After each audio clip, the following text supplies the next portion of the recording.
Sidang Hotman Paris vs Rasman Arif Nasution di PN Jakarta Utara ricuh, dugaan serangan fisik jadi sorotan, sidang antara dua pengacara ternama, Hotman Paris Hutapea dan Rasman Arif Nasution.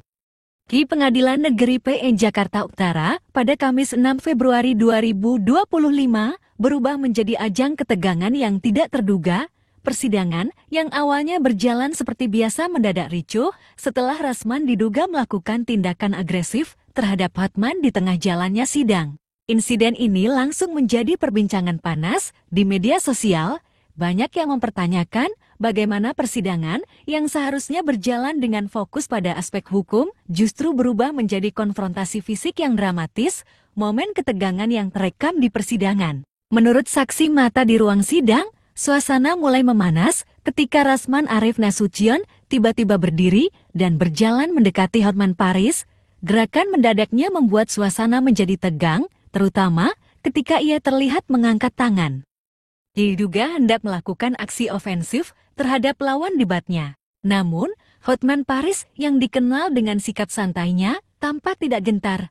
Bahkan, dalam unggahan di media sosial, ia mengklaim bahwa dirinya berhasil mengantisipasi situasi dengan sigap, mau mukul di depan sidang yang terhormat. Tidak percuma Hotman belajar dasar tinju, lihat gaya Hotman menangkis dengan tenang.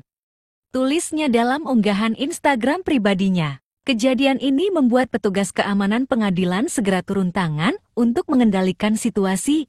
Hakim pun memutuskan untuk menghentikan sidang sementara demi meredakan ketegangan. Rasman bantah tuduhan serangan fisik.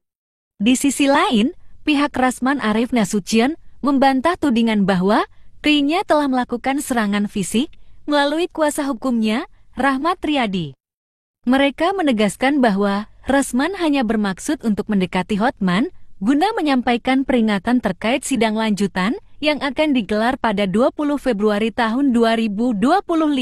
Rasman hanya ingin memberitahu Hotman bahwa dia harus siap menghadapi gempuran di sidang mendatang. Tidak ada niat untuk menyerang atau mengintimidasi, jelas Rahmat dalam keterangannya di Polda Metro Jaya. Rahmat juga menuding bahwa insiden ini sengaja dibesar-besarkan di media sosial, seolah-olah Rasman benar-benar ingin melakukan serangan. Pihaknya bahkan berencana mengambil langkah hukum terhadap pihak-pihak yang menyebarkan informasi yang dianggap merugikan nama baik kliennya. Awal mula konflik Hotman vs Rasman. Perseteruan hukum antara Hotman Paris dan Rasman Arif Nasution ini berawal dari laporan Iklim Hakim, mantan asisten pribadi Hotman, yang sempat menuduh pengacara flamboyan tersebut melakukan pelecehan seksual. Rasman, yang saat itu menjadi kuasa hukum Iklima, langsung membawa kasus ini ke ranah hukum. Namun, dalam perkembangan yang mengejutkan, Iklim Hakim kemudian mencabut laporannya dan mengklarifikasi bahwa tuduhan tersebut tidak benar. Situasi ini membuat posisi hukum Rasman semakin sulit, terutama setelah Hotman Paris mengambil langkah hukum untuk melawan balik. Kasus yang awalnya menyeret Hotman justru berbalik arah, membuat perseteruan mereka semakin memanas. Sidang ditutup, Rasman kecewa. Majelis Hakim PN Jakarta Utara akhirnya memutuskan untuk menggelar sidang secara tertutup mengingat materi perkara dianggap mengandung unsur asusila sesuai dengan pasal 153 ayat 36 KUHP. Karena menyangkut kesusilaan, Majelis Hakim memutuskan untuk menutup persidangan ini untuk umum. Ujar Hakim Ketua dalam persidangan. Keputusan ini tampaknya membuat Rasman Arif Nasution tidak terima. Ia beranggapan bahwa persidangan seharusnya tetap terbuka agar publik bisa menyaksikan proses hukum secara transparan.